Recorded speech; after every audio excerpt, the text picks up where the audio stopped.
Hi everyone. तो देखते हैं एक बहुत इम्पोर्टेंट चैप्टर जो कि क्लास 11th का है, इंग्लिश का। एंड इसका नाम है द एडवेंचर। ये चैप्टर बहुत इंटरेस्टिंग है क्योंकि एडवेंचर है यार। एडवेंचर कहानी इंटरेस्टिंग होता। एडवेंचर सॉरी, पता नहीं क्या वर्ड निकल रहा है। अगर मैं एडवेंचर का नाम लूँ तो जाहिर सी बात है सबको एकदम से आपके माइंड में आएगा ओ वाओ, चलो ट्रिप हो रही है, ये पैक कर ले, वो पैक कर ले, राइट। तो इसी तरीके से जो चैप्टर है it's full of Joy, enjoy and laughter. तो चलिए देखते हैं कि है क्या द एडवेंचर में। इसकी कहानी कुछ ऐसे स्टार्ट होती है कि एक गंगाधर पंत गायतोंडे है। याद है आपको वो मूवी सिंघम? उसमें होता है गायतोंडे क्या होता है वो प्रोनाउंस क्यों नहीं कर पा रही हूँ, जो भी होता है गायतोंडे आप देख लेना। जो अजय देवगन के पीछे पड़ा रहता है तो उससे आप याद कर लेना इसका नाम। तो गंगाधर पंत गायतोंडे जो होता है ना, ये लोनावला में रहता है। एंड ये एक एडवेंचर पे चला जाता है, but it's not a real adventure, it's all about his mind imagination. मतलब वो अपने माइंड के इमेजिनेशन के एडवेंचर पे जाता है, ठीक है। मतलब वो सोच से चला जाता है। क्या होता है ना कि वो शोज़ करता है काफ़ी सारे एंड आर्टिस्ट है बेसिकली ये। तो ये रोड पे चल रहा था तो एक ट्रक से इसका एक्सीडेंट हो जाता है। तो इसको हॉस्पिटल लेके जाते हैं। वहीं से ये जो है अपने इमेजिनेशन ऑफ एडवेंचर में एंटर करता है। तो जब वो जाता है तो उसको ऐसा लगता है कि वो एक पुराने टाइम में आ गया है जहाँ पे वो बहुत सारी बुक्स पढ़ता है। जैसे कि हाँ, जब वो उसको ऐसा लगता है कि वो ट्रेन पे बैठा हुआ है एंड उसमें एक और खान नाम से कोई इंसान बैठा हुआ है, मतलब मुस्लिम कोई इंसान जिनका नाम खान है। तो वो बैठे हुए जिनको पेशावर जाना है। और ये राजेंद्र देश पांडे जो है ना, ये पुणे में उनसे मिलता है। कौन? ये गायतोंडे।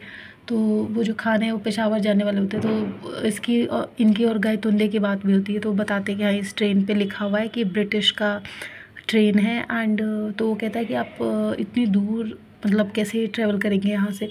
तो वो कहते हैं हाँ दूर तो है, मुझे 3-4 स्टॉपेज बदलनी पड़ेगी, ट्रेन बदलनी पड़ेगी। तो वो कहता है हाँ वो तो है।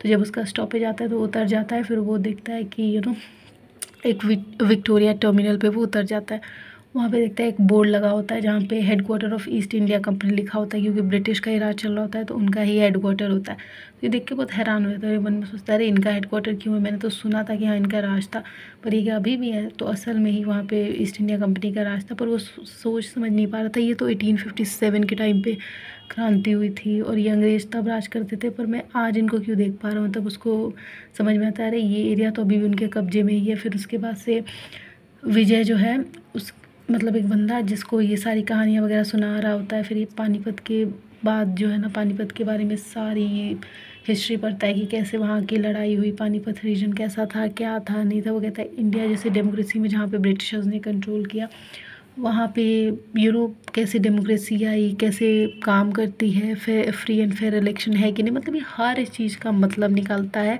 और इसने इतनी सारी बुक पढ़ी ना, इतनी सारी बुक पढ़ी हिस्ट्री से रिलेटेड, क्योंकि इसका मानना था कि अगर आज को समझना है तो आपको, अगर मतलब प्रेजेंट टाइम समझना हो या किसी कंट्री के बारे में समझना हो तो आपको हर एक चीज़ की हिस्ट्री पता होनी चाहिए। अगर आपको हिस्ट्री पता है तो आप आसानी से किसी भी चीज़ में डिफ्रेंशिएट कर सकते हैं, उसको समझ सकते हैं।